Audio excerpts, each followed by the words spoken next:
Hi, hello and welcome back to F1 Challenge VB. My name is Mephisto and our journey through the history of Formula 1 continues today with the third round of the 1956 season, the Indianapolis 500. It was held on the 30th of May, it had 61 entries, 33 of them taking part in the race, and a total of 14 retirements. The race consisted of 200 laps completed in 3 hours, 53 minutes and 28 seconds. Pat Flaherty started the race from pole with Jim Rathman in second, Pat O'Connor third, Dick Rathman fourth, and Tony Biedenhausen started from fifth. The race was won by Pat Flaherty. Sam Hanks came home in second, he was 20.45 seconds behind. Don Freeland finished in third, he was 1 minute 30.23 seconds down. Fourth place was awarded to Johnny Parsons, who was 3 minutes 25.69 seconds behind. And Dick Rathman finished in fifth, he was 4 minutes 21.81 seconds down. Paul Rousseau posted the fastest lap of the race with a time of 1 minute 02.32 seconds. And here we are once again at the famous Indianapolis Motor Speedway, also known as the Brick Road, so called because of the main straight, which was made with bricks, interestingly enough. The track is the same as always. It has 4 long 90-degree corners, 2 long straights and 2 shorter straights.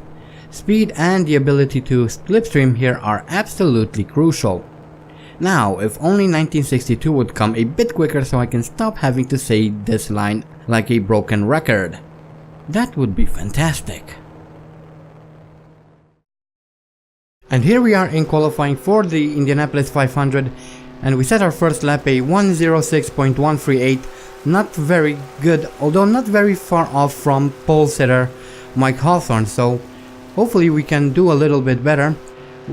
Later on I set a 1:06.086, that's about 1/10 of a second faster, so that's not going to help too much.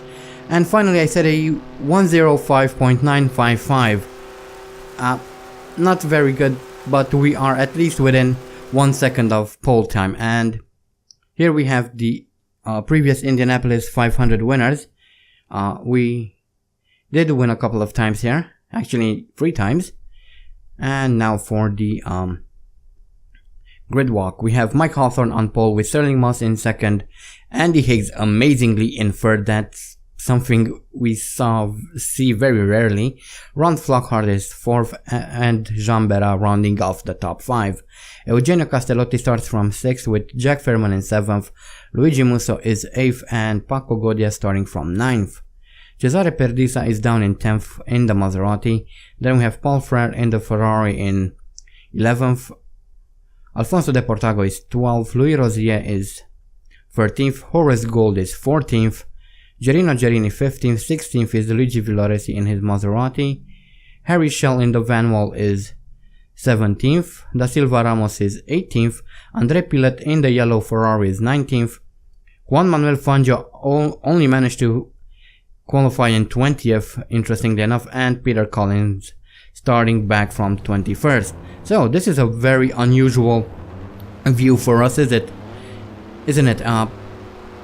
We don't often get to see this, and that was an absolutely terrible start.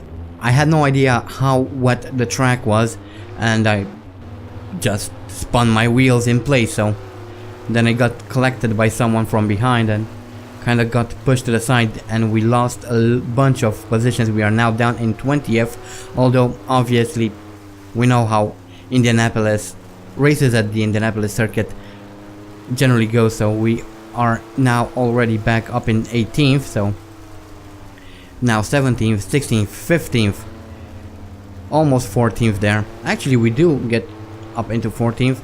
The AI is having a lot of trouble navigating this circuit for some reason, and here's a replay. We see one of the Ferraris kind of clipped the back of our car, sent us into the pit wall there. Luckily our car is still intact and it's good to go, so we don't have to retire on just the first 100 meters of the race, so that's good, I guess. So that was the opening lap. No retirements, interestingly enough, at least not official. There were, as you can see, there are a bunch of AI that lose control, but no retirements, as we now move in onto lap 3, and my car kind of gets stuck on that wall. I was trying to get off, but for some reason I couldn't. Eventually do get back onto the track and back into the race. That was actually quite an interesting little incident. And here we see Ron Flockhart, who crashed into the upper part of the track there, and we see his wheel. He lost his wheel, so he's out of the race. And that's André Pilet, who somehow loses control on the straight and then decides to drive in the opposite direction of the track because that's safe, and then he crashes into the pit wall and loses his front right wheel, so he is also out of the Indianapolis 500. And we move on to lap 4 now, chasing after Mike Hawthorne, who is some 6 seconds up the road. And this is Paul Frere, who lost control of his car, tried to turn back onto the track, but instead drove into the wall, crashed, lost his front right end. He is also out of the Grand Prix of the Indianapolis 500. And this is now Louis Rosier, who crashes his car into that Ferrari, loses his front left, and he is also out of the Indianapolis 500. Now we move on to lap 7 now, and here we see Alfonso de Portago coming into the pits to retire for some reason. I've never seen AI come into the pits this early on. I have absolutely no idea why anyone would do that, but anyway, we move on to lap 8 now. We are in 11th, chasing after Jack Furman, and this is Luigi Musso coming into the pits. What? Why? Seriously? And this is Castellotti coming into the pits. No, seriously, stop. This is just lap 8-9.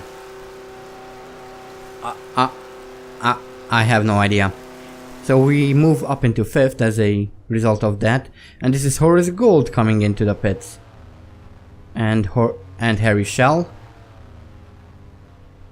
Why?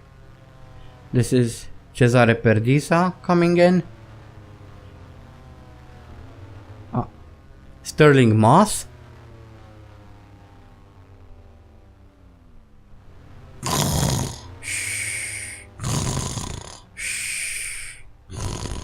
Oh, sorry. This is Villoresi coming in now. Sorry, I dozed off a bit there. Regardless, this is lap 11, and we see Gerino Gerini coming into the pits to retire. And this is Jack Fairman. And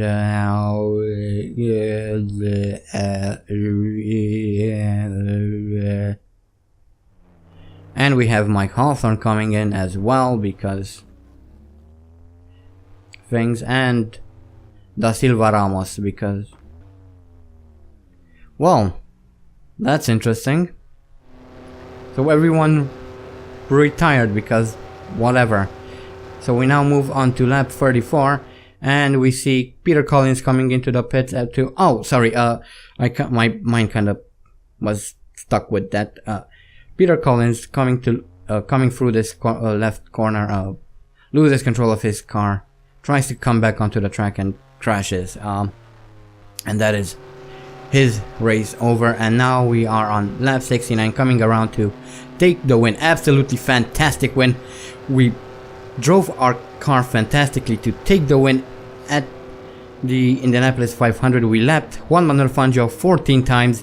Absolutely amazing. The AI put up an absolutely fantastic fight, at least until about lap 10, 11, when they decided to retire because they saw they couldn't handle the greatness of Andy Higgs. So there we go.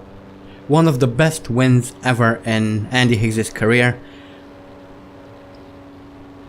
If things go like this, he might even win the 1956 World Championship. Who knows? But yeah, that was an absolutely fantastic drive by Higgs. Congratulations to him. He did everything perfectly. So much so that he even scared his opposition, and they decided that it would be better to just retire than to get into Andy Higgs's way, so yeah. Well done, Andy. Anyway, here are the career statistics, and this was Andy's 52nd Grand Prix. His best start is from first, has 3 pole positions, has set 10 fastest laps, his best finishes in first, has completed 34 laps, 32 of them in the points, has 20 wins, 4 at the Indianapolis 500, 2 at the Monaco Grand Prix, has 4 championships under his belt, has a total of 215 points, has retired 18 times, has experienced 1,203 out of 1,503 laps, has 5 bronze trophies, 3 silver trophies, 20 gold trophies, and as an extension 20 podiums.